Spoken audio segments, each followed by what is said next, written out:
Presiden Prabowo Subianto disambut Menteri Luar Negeri dan Kepala Protokol Jepang di Bandara Internasional Haneda, Tokyo pada Minggu malam waktu setempat.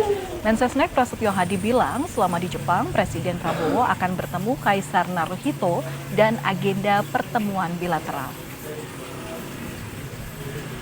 Tentu saja ini dalam rangka memperkuat kerjasama kedua negara yang telah berlangsung cukup lama. Dan tentu saja Bapak Presiden akan berdiskusikan banyak hal strategis di berbagai bidang, terutama di bidang ekonomi, perdagangan, teknologi, dan tentu saja bidang pendidikan. Dan berharap ke depan dapat tingkatkan kerjasama antara kedua negara. Dan saudara, informasi selengkapnya terkait lawatan Presiden Prabowo di Jepang, kami akan tanyakan langsung kepada jurnalis Kompas TV Cindy Permadi langsung dari Tokyo. Cindy, selamat malam.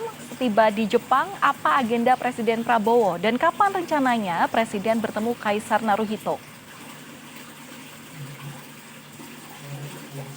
Ya, Valen, kalau untuk malam hari ini agenda sudah rampung karena tadi setibanya di Bandara Haneda, Presiden Prabowo Subianto bersama dengan delegasi atau bersama dengan rombongan langsung menuju ke hotel. Kabarnya sempat ada rapat terlebih dahulu untuk internal, tapi juga memang itu juga berlangsung tertutup. Dan tadi kami lihat ada beberapa Menteri Kabinet Merah Putih yang memang turut menyambut kedatangan dari Presiden Prabowo Subianto. Beberapa menteri itu misalnya tadi ada Menteri Perekonomian Erlangga Hartarto, kemudian ada Menkom DG Muhyiddin Hafid, ada Menteri Kehutanan Raja Juli Antoni, dan beberapa menteri lain. Nah, kalau kita melihat daftar-daftar menteri yang ikut menyambut atau yang berada di Tokyo, artinya ya mereka akan menjadi bagian dari delegasi yang bisa jadi menggambarkan sektor kerjasama yang akan dijalin antara kedua negara. Nah, ada 3 agenda utama Presiden Prabowo Subianto di Jepang. Yang pertama adalah memenuhi undangan dari Kaisar besok rencananya sekitar pukul 11 waktu setempat, atau kalau kita konversikan ke waktu Indonesia Barat artinya sekitar pukul 9 sampai setengah 10 pagi. Nanti akan ada upacara penyambutan terlebih dahulu, mengingat ini adalah kunjungan pertama Presiden Prabowo Subianto sebagai kepala negara ke Jepang. Kemudian nanti juga rencananya akan ada tete-a-tete atau pertemuan 4 mata antara kedua kepala negara. Dilanjutkan lagi dengan agenda atau sajian makan siang bersama. Tidak hanya Presiden Prabowo Subianto bersama Kaisar, tapi juga beberapa delegasi yang dibawa juga informasi akan turut hadir. Akan berlangsung dengan cukup santai seharusnya untuk sajian ataupun santap makan siang. Lalu di hari yang sama sebenarnya ada juga agenda kedua adalah menghadiri forum bisnis antara Kadin dengan seperti Kadinnya Jepang juga, tapi untuk kehadiran Presiden Prabowo Subianto itu masih harus dikonfirmasi apakah agenda kedua itu nanti akan hadir atau tidak. Nah, kemudian yang ketiga adalah agenda memenuhi undangan juga dari Perdana Menteri.